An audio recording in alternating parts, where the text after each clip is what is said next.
Hello YouTube, c'est Alexandre Ardegan. Aujourd'hui, ça va être une vidéo en français. Le but de cette vidéo sera d'expliquer à ceux qui en ont besoin comment on peut checker des bobines qui peuvent être des bobines de relais, des bobines d'électrovannes ou de vannes électropneumatiques, des bobines aussi de contacteurs. Donc la difficulté avec ce genre de bobines, c'est qu'elles peuvent être alimentées soit par du courant alternatif, du courant continu, ou également on peut rencontrer des bobines qui peuvent utiliser du courant alternatif et du continu en même temps. Et comment savoir si elles sont bonnes au multimètre? Alors pour ce cas-ci, je vais utiliser un multimètre qui va être un multimètre industriel qu'on a l'habitude de rencontrer sur les sites industriels et pas un multimètre de spécial électronique qui peut être légèrement différent et avoir des résultats légèrement différents parce que justement les sorties que l'on va utiliser sont souvent alimentées avec des courants qui sont variables et peuvent éventuellement ne pas présenter les mêmes résultats en fonction du multimètre à l'autre. Donc pour faciliter la compréhension de cette vidéo, on va utiliser un multimètre industriel. Ok, on va essayer de faire une vidéo la plus courte possible. Donc dans un premier temps, ici vous avez le schéma d'une bobine simple qui à la fois peut accepter de l'alternatif ou du courant continu. Donc ça, c'est le cas des bobines les plus simples à utiliser. Dans tous les cas, ce genre de bobines ne sont pas polarisées. Donc en fait, même si vous utilisez une bobine dans ce cas qui utilise du DC, du courant continu, vous pouvez, peu importe la nature du noyau, à moins que le noyau soit magnétique. Dans ce cas, si jamais vous rencontrez une bobine comme ça et que le noyau qui est activé dans ce champ magnétique-là est magnétique, c'est-à-dire qu'il est déjà magnétisé, ça veut dire qu'il faut absolument respecter la polarité parce que justement ça va jouer sur l'état physique de la position d'un objet quelconque métallique ici qui peut être un pilote, un objet qui va coulisser et qui va dépendre donc du sens du courant électrique. Donc si ici vous avez un noyau qui est magnétisé, vous aurez forcément une polarisation ici, même si vous n'avez pas de composant électronique actif qui vous force à une polarisation. En revanche, si le noyau ici est alimenté en alternatif, vous aurez toujours ici un noyau qui est en fer doux, qui va donc générer un flux magnétique afin de pouvoir activer ou désactiver un clapet qui va pouvoir permettre l'entrée ou la sortie d'air. Ok. Dans une seconde configuration, ici, vous avez donc une électrovanne ici qui est protégée contre les surtensions par une diode dite de roue libre. Cette diode, le rôle de cette diode n'est pas d'empêcher quelqu'un de verser les fils, mais d'empêcher une surtension venant de la rupture du circuit en amont, d'aller dans le circuit et d'abîmer un quelconque circuit électrique. Et éventuellement, si quelqu'un met les doigts ici, lors d'une rupture de tension ici, il n'y aura pas de haute tension parce que cette tension-là sera absorbée par la diode.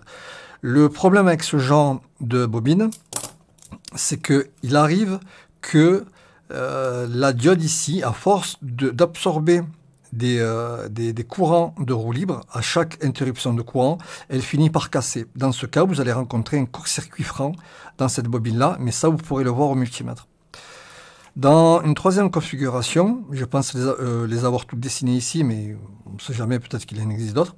Ici, vous allez avoir une bobine qui va fonctionner forcément en courant continu, mais ce genre de bobine-là, si vous les survoltez un petit peu, vous pourrez les alimenter en courant alternatif. Bon, c'est un peu exceptionnel, mais ça peut fonctionner.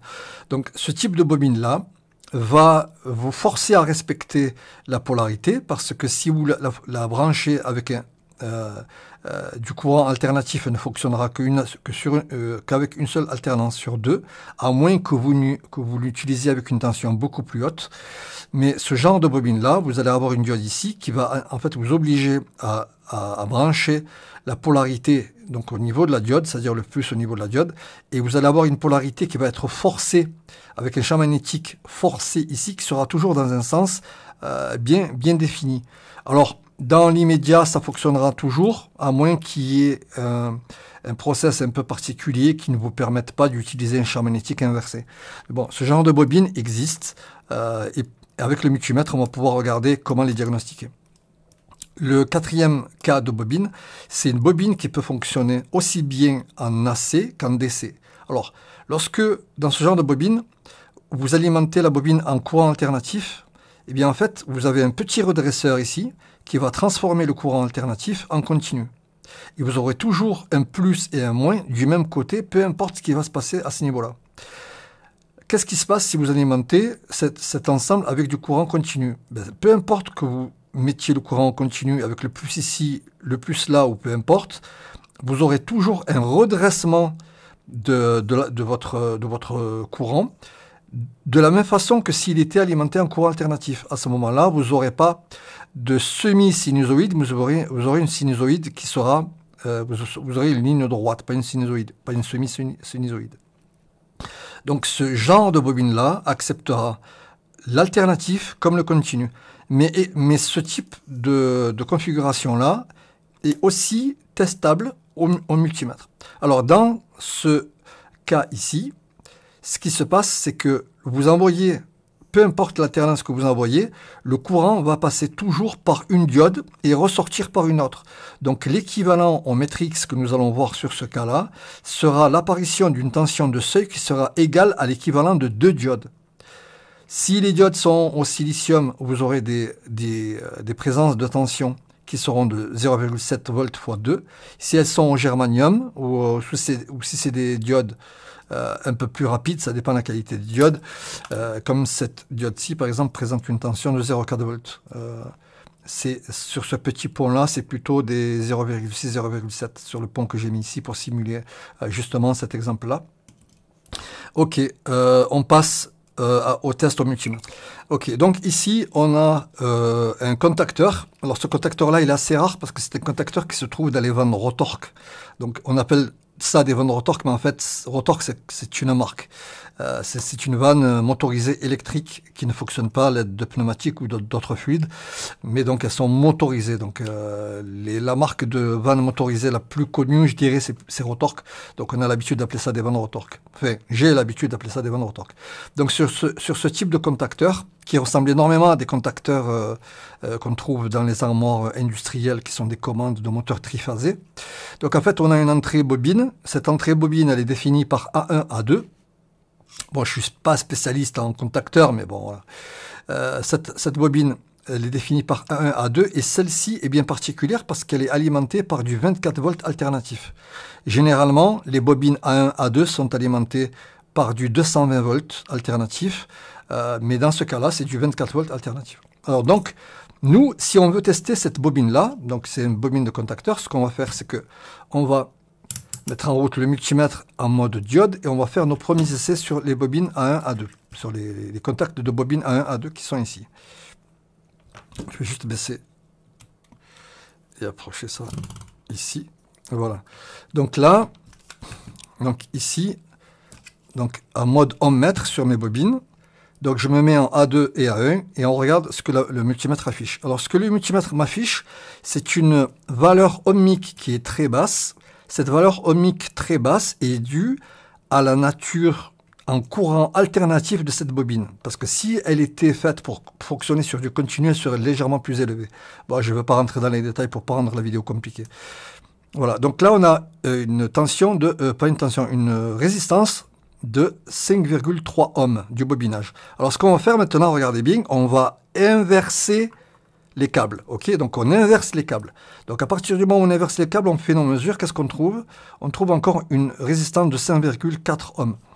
Lorsqu'on a une résistance qui est absolument identique des deux côtés, ça veut dire qu'on a affaire à ce genre de bobine. C'est-à-dire que le courant, quand il va passer dans ce sens ou dans l'autre, va rencontrer exactement les mêmes propriétés de la bobine et vous aurez toujours les mêmes valeurs. Donc dans ce cas, la bobine présente une impédance qui correspond à une bobine qui fonctionne en courant alternatif, parce que les bobines qui fonctionnent en courant alternatif, elles ont une résistance qui sont très basses en courant continu. Je pense qu'elle est bonne.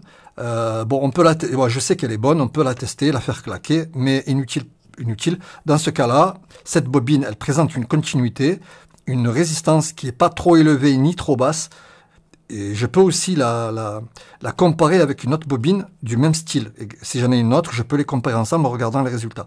Donc cette bobine-là, je considère qu'elle est bonne parce que les deux valeurs que j'ai eues en inversant les deux probes de mon multimètre sont identiques. D'accord?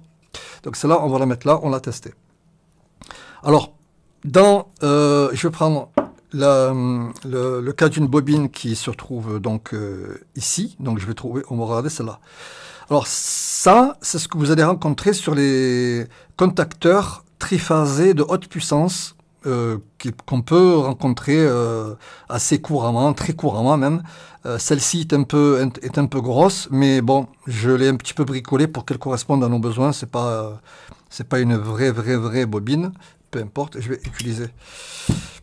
Alors je vais utiliser ce machin parce que sinon elle va être un petit peu trop basse. Ok. Alors, nous avons donc ici le multimètre qui est en mode ohmmètre et nous allons donc regarder l'impédance de la bobine. Alors, j'ai mon plus que je vais mettre du côté de la cathode de la diode. Je le fais volontairement pour faciliter la compréhension.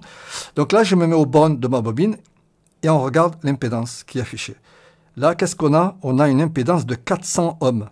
Donc, ce qui correspond à une bobine qui va être alimentée très probablement par du 380 ou du 220. Voilà. Donc, là, ce que je vais faire, c'est que je vais passer maintenant, je vais d'abord, donc, là, j'ai ma valeur de 400 ohms et je vais donc inverser mes points de touche. Et qu'est-ce que j'ai ici? J'ai une valeur qui est légèrement basse. Donc là, qu'est-ce qu'on voit? On voit qu'en fait, en mode ohmmètre, on est des fois limité par l'indication que peut nous donner un matrix sur une bobine de ce genre. Alors, qu'est-ce que je vais faire dans ce cas-là? Je vois bien que là, regardez, là, j'ai une valeur qui est de 400 ohms, et là, j'ai une autre valeur qui est aussi à peu près de 400 ohms. Voilà, l'explication, c'est qu'en fait, la tension qui est aux bornes des points de touche, qui est de 0,5 volts à peu près, rentre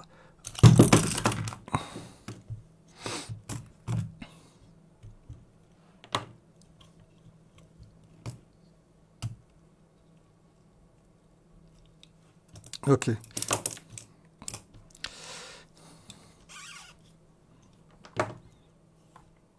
Ok.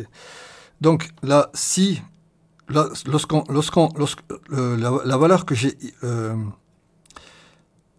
ce qu'on peut comprendre, c'est qu'en fait, la faible tension qui se trouve aux bornes de mes points de touche interfère avec la tension de seuil de la diode. Donc en fait, ce n'est pas très sûr. Donc, ce qui est bien, c'est qu'on a une impédance qui semble à peu près correcte des deux côtés. Donc là, ce qu'on va faire, c'est qu'on va se mettre en position diode. Et là, on va regarder à nouveau. Donc là, ce que je vais faire, c'est que je vais me remettre dans l'autre sens exprès. Donc en position diode, je contrôle ma bobine. Et qu'est-ce que j'ai comme tension? J'ai 0,416. Maintenant, je vais de l'autre côté. Et je vois que j'ai une tension qui est différente. J'ai 0,398. Alors ça, qu'est-ce que ça veut dire? Ça veut dire que l'impédance de ma bobine n'est pas très loin de la chute de tension provoquée par ma diode. Ça veut dire que d'un côté ou de l'autre, j'arrive à voir qu'il y a une différence, mais cette différence n'est pas flagrante. En revanche, si je prends une bobine comme celle-ci, sur laquelle j'ai simulé une diode en série pour simuler donc cet exemple-là, donc si par exemple je prends la bobine directement ces bornes sans tenir compte de la diode, donc j'ai bien 0,14. Dans l'autre sens, j'ai aussi 0,14. Ok. Maintenant, je vais me mettre en mode ohmmètre et on va regarder l'impédance de la bobine. Donc, si je me mets en mode ohmmètre, je vais l'approcher un petit peu, voilà. Si je me mets en mode ohmmètre, j'ai 144 ohms, sans tenir compte de la diode, ok? Je vais inverser les fils. Donc, Si je me mets encore dans l'autre sens, j'ai 144 ohms, j'ai 142. Ça veut dire qu'en fait, là, je suis directement sur la bobine sans tenir compte de la diode. Bien entendu, c'est une diode que j'ai mis ici pour simuler une bobine qui possède une diode de redressement.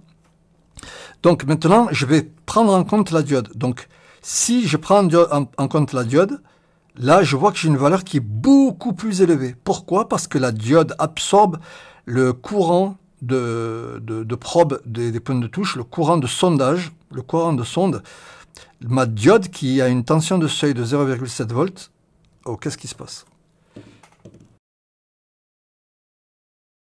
Dans notre premier cas de bobine qu'on a ici, on peut avoir ce genre de contacteur ici. Alors, ce contacteur-là, c'est un contacteur triphasé qui vient d'une vanne électrique qu'on appelle vanne Rotork à cause de la marque du constructeur Rotork, mais qui ne sont pas toutes forcément des Rotork. Et donc en fait, sur ce contacteur-là, on a une bobine à l'intérieur qui fonctionne en A1, A2, en 24 volts, ce qui est assez rare parce que ces bobines-là sont souvent alimentées en 220.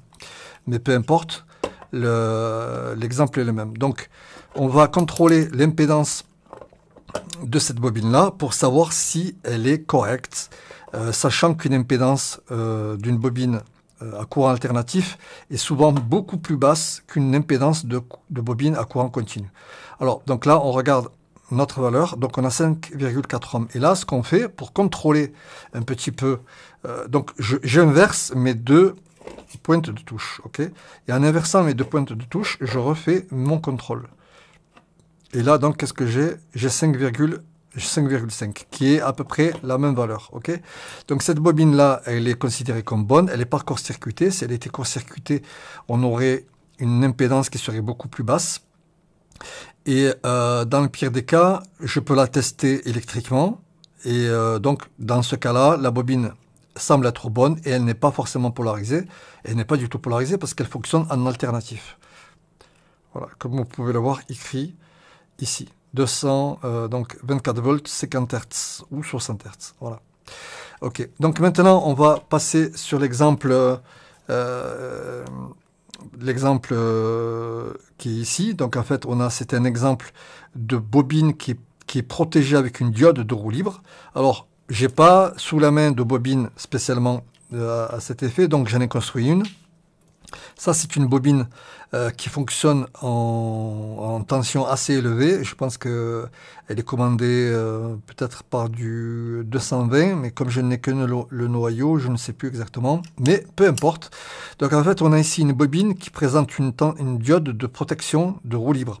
Cette diode en roue libre évite les surtensions en retour lors d'une interruption de courant sur la bobine, afin qu'elle n'abîme pas certains matériels ou tout simplement qu'elle ne soit pas dangereuse pour les gens. Mais bon, je ne sais pas exactement quelle est la priorité. Je pense que c'est surtout pour une protection de circuit, pour que les courants de retour n'abîment pas les modules de commande de ce type d'électroman.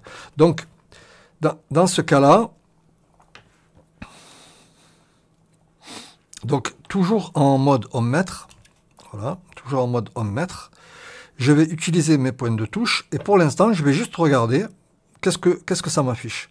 Donc, j'ai mon plus qui rentre par la cathode. Donc, en fait, il ne rentrera pas dans la diode. Donc, mon multimètre m'indique la valeur en ohms de la bobine, qui est de 400 ohms. Donc, c'est une valeur qui est assez élevée.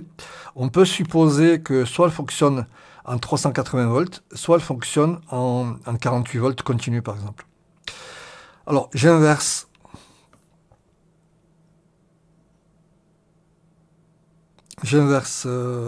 donc mes points de touche, et mes points de touche m'indiquent qu'en ohm, j'ai une autre valeur. Pourquoi? Parce que j'ai un courant de fuite qui passe par la diode. Donc ça veut dire qu'en fait, cette bobine-là, dans l'état, elle ne fonctionne absolument pas en alternatif. Elle ne fonctionne qu'en continu et en envoyant, bien entendu, le plus sur la cathode. Parce que si je fais l'inverse, la diode va se casser et la bobine deviendra inutilisable, à condition d'accéder à l'intérieur de la bobine, de changer la diode ou de la supprimer. Donc, dans ce type de configuration, je peux utiliser également le multimètre en mode diode et je refais mes contrôles et je peux regarder que lorsque j'envoie directement mon plus sur la node, j'ai une tension qui correspond à la tension de seuil de la diode. OK? Donc, si j'inverse mes points de touche, qu'est-ce qui se passe?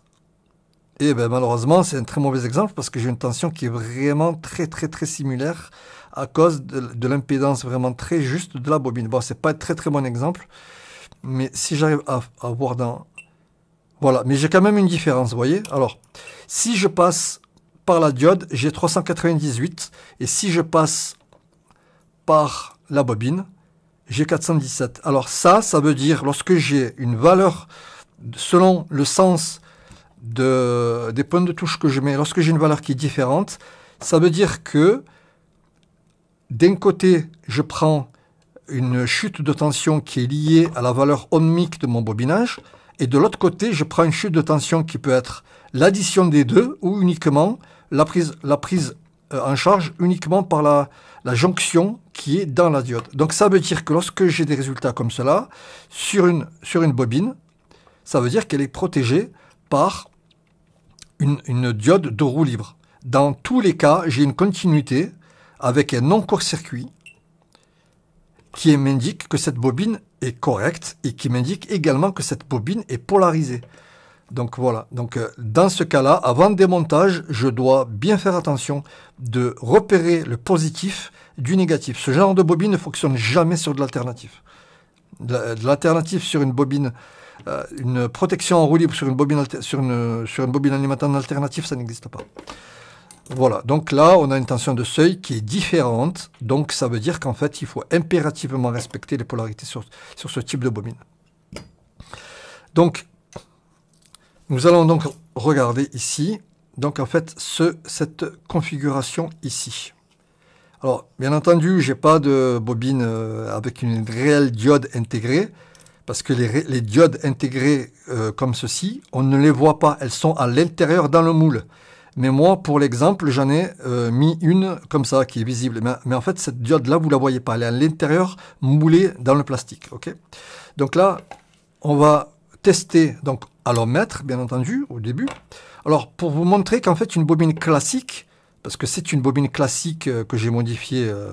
Alors, vous voyez que celle-ci, elle est quand même destinée à fonctionner en 48 volts DC. De 48 volts DC, ça sous-entend qu'elle a une impédance qui est assez élevée. Donc, alors, on va voir si j'ai raison. Je vais la mesurer. Et vous voyez que son impédance est quand même élevée. Alors, si on se rappelle de la première qui fonctionne à 24 volts, c'est littéralement un court-circuit. Voilà. Si je me mets sur A1, A2 de mon relais alternatif, vous voyez que on a vraiment l'impression que c'est un court-circuit. Mais en fait, comme la bobine ici est destinée à fonctionner en alternatif, elle oppose une résistance qu'on appelle réactance au courant alternatif, qui fait que le courant alternatif, lui, va avoir une résistance qui va être beaucoup plus élevée, parce que les bobines ne réagissent pas au courant alternatif, au courant continu, de la même façon. Enfin bref, on va pas rentrer dans les détails, parce que c'est pas le but. Donc ici, j'ai une bobine qui n'est pas très puissante non plus, parce qu'elle fait que 13 watts. Donc si je regarde, bon, j'ignore ma diode actuellement, je regarde donc ma bobine, elle m'indique 142 ohms. Donc si je regarde dans l'autre sens, elle m'indique aussi 142 ohms. Alors si je reste en mode ohmmètre, et qu'en fait mes connexions, elles prennent en compte la diode. Donc dans ce cas-là, cette diode est intégrée. Bon là, vous la voyez parce que j'ai pas de bobine avec une diode intégrée. Mais on va faire comme si elle était intégrée, donc je la prends en compte. Et on prend une mesure. Donc, dans ce cas-là, elle m'indique une valeur qui est très élevée de 315 kΩ. Et dans l'autre sens, elle m'indique rien du tout. Alors, là, dans l'autre sens, elle m'indique rien du tout parce que le plus ne passe pas dans la cathode. Voilà, mon plus ne passe pas dans la cathode, c'est normal. Donc là, j'ai rien du tout. Et là, j'ai une résistance qui est très élevée, de 300 kΩ. 300 kΩ, c'est pas bon, c'est comme une rupture de circuit. Alors, pour être sûr de ce que je fais, je me mets en position diode. Voilà, donc là, je suis en position diode. Et je reteste ma bobine, comme si c'était une bobine normale, sans prendre en compte la diode. Qu'est-ce que j'ai? Je vais avoir une chute de tension. Voilà, j'ai une chute de tension au niveau de la bobine. Donc, ma bobine me crée une chute de tension qui est en fait 0,14 volts. Donc, en fait, la tension au bord de la bobine est de 0,14. Si j'inverse donc ma polarité, j'ai toujours 0,14. Maintenant, je vais prendre la bobine et je vais prendre en compte le fait que c'est une bobine qui est polarisée. Donc là, si j'envoie le plus sur ma diode, sur la cathode, je n'ai rien du tout. Et si je fais mon test dans l'autre sens, qu'est-ce que j'ai? J'ai une tension de seuil qui est de 0,7. Alors, elle est de 0,7, pourquoi? Si je prends ma tension de diode directement, elle est de combien? Elle est de 0,5. Et si je prends la bobine avec ma diode, j'ai une tension qui est légèrement plus élevée. Pourquoi? Parce que tout simplement, la tension de diode que je pourrais trouver uniquement sur la diode n'est pas celle que je vais trouver lorsque la bobine est intégrée dans le circuit. C'est-à-dire que l'impédance de la bobine va permettre au Matrix d'envoyer une tension légèrement plus haute qu'il va mesurer et vous montrer. Donc en fait, vous voyez bien que les 0,5 volts de la diode, il faut rajouter à ces 0,5 volts la tension de la bobine. Oh putain. Ok, j'ai mon téléphone qui saute toutes les 10 minutes. C'est un enfer pour faire des vidéos. Donc des fois quand ça va pas, ça va pas. Mais bon, on va essayer de finir cette vidéo. Alors, pour tester si cette bobine est bonne ou pas, ben, je suis en mode diode.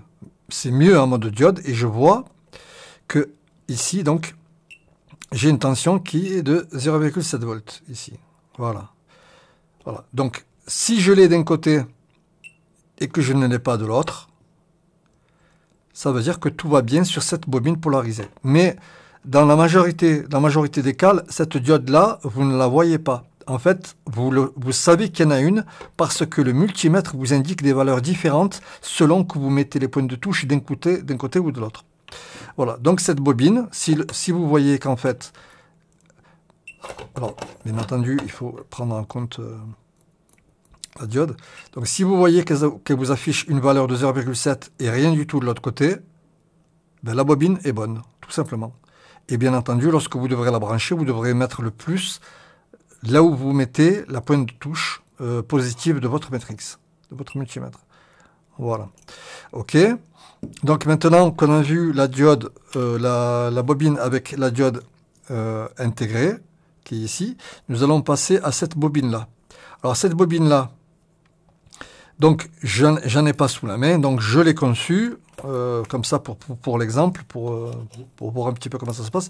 Alors j'ai pris un petit relais qui est exactement l'équivalent d'une petite bobine électrovanne, électropneumatique, peu importe, et je lui ai mis un petit relais que vous voyez, parce que bien entendu je ne vais pas l'intégrer, l'incruster dans le plastique du relais. Donc ce relais-là, lorsqu'il est intégré dans un noyau comme ça, vous n'êtes pas censé le voir, mais il est intégré à l'intérieur. Alors, ce type de bobine, peu importe qu'il soit un relais ou peu importe qu'il soit une bobine d'électrovanne, sachant qu'il y a des relais qui sont également des relais simples de ce style, dans cette configuration-là ou dans cette configuration-là. Ça existe, on en rencontre assez souvent. Bon, là, pour l'exemple, c'est un relais qui est alimenté, qui est donc pourvu de ce qu'on appelle un redresseur ou un pont de Gretz. Et donc, comment on peut contrôler ce genre de bobine? Alors, bien entendu, la première des choses que tout le monde fait, c'est de se mettre à ohm mètre et de regarder donc l'alimentation de la bobine. Et qu'est-ce qu'on voit? Une valeur qui est extrêmement haute. Alors 700 kΩ, c'est l'équivalent d'un circuit en électrique qui est coupé. Alors, si je triche un peu et que je vais aller chercher mon impédance directement sur la bobine, hein, parce que les bornes de ma bobine elles sont là, c'est moi qui ai triché, j'ai mis un pont de diode ici pour faire croire que j'ai une bobine avec un pont de diode moulé, mais c'est pas le cas. Si sur cette bobine-là, je contrôle directement à l'ohm mètre, directement sur les bornes, vous voyez que... Ah, très mauvais exemple, parce que apparemment, cette bobine-là possède un composant électronique intégré.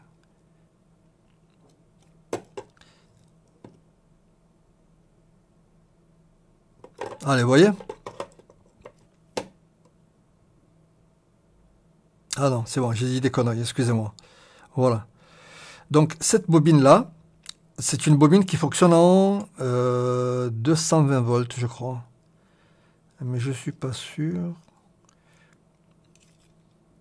Ok, cette bobine fonctionne en 24 volts DC. Ok, elle fonctionne en 24 volts DC, donc peu importe, donc je recommence. Cette bobine-là, si je me mets en ohmmètre directement sur les bornes, et comme je vous avais dit tout à l'heure, en général, lorsque la valeur est très élevée, c'est du continu. Donc cette bobine, à l'ohmmètre, présente une continuité qui est de 560 ohms, une résistance. Si je me mets sur mon pont de diode, j'ai une valeur de 700 kOhm, qui est l'équivalent d'un circuit coupé. Et ça, peu importe comment je me branche sur la polarité de mon pont de diode. Alors, comme moi, normalement, j'ai ces connectiques-là qui sont disponibles, donc en fait, parce que sur un relais moulé ou sur une bobine moulée, vous avez donc en fait ces deux petits picots qui sont en fait là l'entrée, et vous ne pouvez pas mesurer ailleurs. C'est moi qui triche pour vous montrer qu'en fait cette bobine-là, si je vais directement sur le fil, elle m'indique 500 ohms, et si je vais ensuite sur les bornes que je dois normalement attaquer, elle m'indique une valeur qui correspond à rien du tout. Mais cette valeur qui est extrêmement haute n'est pas la valeur que je dois mesurer avec l'ohmmètre, parce que le pont de diode ici présente des tensions de seuil qui vont absorber la tension de probing du multimètre, et donc ça va vous fausser complètement le résultat de votre bobine, sachant que c'est une bobine qui est fonctionnelle.